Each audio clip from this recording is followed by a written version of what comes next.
বাংলাদেশের যতগুলো গণমাধ্যম আছে আমি সবাইকে বলতে চাই যে Prince Mamun TikToker Prince Mamun একজন, সে আজকে আদালতের বারান্দায় দাঁড়িয়ে আমাকে চাকু মেরেছে। রাস্তাঘাটে চলতে এখন আমার একটা আতঙ্ক যে প্রিন্স মামুন আমাকে কোথা থেকে কখন অ্যাটাক করে, ও আমাকে দুনিয়া থেকে সরাই দিতে চায় সবসময় কি দেয়। লায়লার কোনো পক্ষ নিয়ে কখনোই সাপোর্ট করি নাই।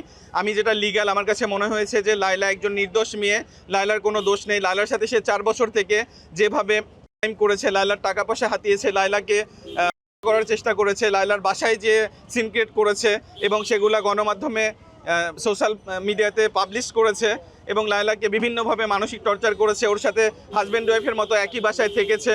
সব কিছু করার পরে যখন সে লায়লাকে অ্যাভয়েড করেছে এবং লায়লাকে বউ হিসেবে মেনে নিতে অস্বীকার করছে, সেই অবস্থায় আমি লায়লার পাশে দাঁড়িয়েছি ভাই হিসেবে।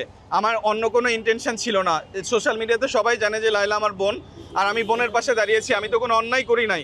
আমি যদি কোনো অন্যায় করতাম তাহলে সে আমাকে মারতে পারতো এবং সে আমাকে এভাবে সবসময় থ্রেট দিতেছে। আমি সবসময় রাস্তাঘাটে চলতে এখন আমার একটা আতঙ্ক যে প্রিন্স মামুন আমাকে কোথা থেকে কখন অ্যাটাক করে।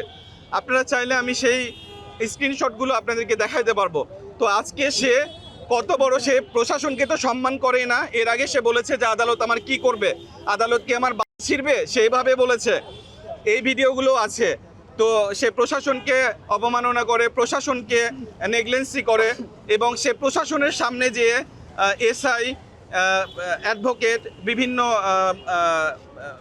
ফিমেল লয়ারের সামনে এবং ওখানে অনেক সাধারণ জনগণ ছিল, তাদের সামনে সে আমাকে এরকম স্টেপ করেছে। সে অবশ্যই একজন মার্ডারার, সে অবশ্যই একজন খুনি, সে আমাকে করার চেষ্টা করেছে। এই আমি বিচার চাই। বাংলাদেশের যতগুলো গণমাধ্যম আছে আমি সবাইকে বলতে চাই যে Prince Mamun TikToker Prince Mamun একজন, সে আজকে আদালতের বারান্দায় দাঁড়িয়ে আমাকে চাকু মেরেছে এবং এটা অনেকেই দেখছে। ওখানে সিসি ক্যামেরা আছে, সিসি ক্যামেরাতেও আপনারা চেক করে দেখবেন। আমি তাদেরকে বলবো সে যদি অস্বীকার করে এবং আমার সাথে যারা ছিল, আমি এটা নিয়ে মামলা করতে চাই এবং আমি আপনাদের সহযোগিতা কামনা করি। আমি ওর বিরুদ্ধে মামলা করতে চাই কারণ লায়লা মেয়ে হয়ে পারছে না। আমি লায়লাকে সহযোগিতা করতে চেয়ে সে আমাকে এরকম মেরে ফেলার একটা অপচেষ্টা করেছে। আমার পরিবার আছে, আমার একটা মেয়ে আছে, ও আমাকে এইভাবে আমার মেয়েকে এতিম করতে চেয়েছে। ও আমাকে দুনিয়া থেকে সরাই দিতে চায় সবসময় কি দেয়। সে 3 দিন আগে আমাকে কি দিয়েছে যে তোকে আমি মেরে ফেলবো এবং ওর একটা গার্লফ্রেন্ড হয়েছে নতুন, ও বসুন্ধরাতে থাকে, ওর গার্লফ্রেন্ড সহ দুজনে আমাকে দিচ্ছে যে তোকে মেরে ফেলবো, তোকে দেখে নিব।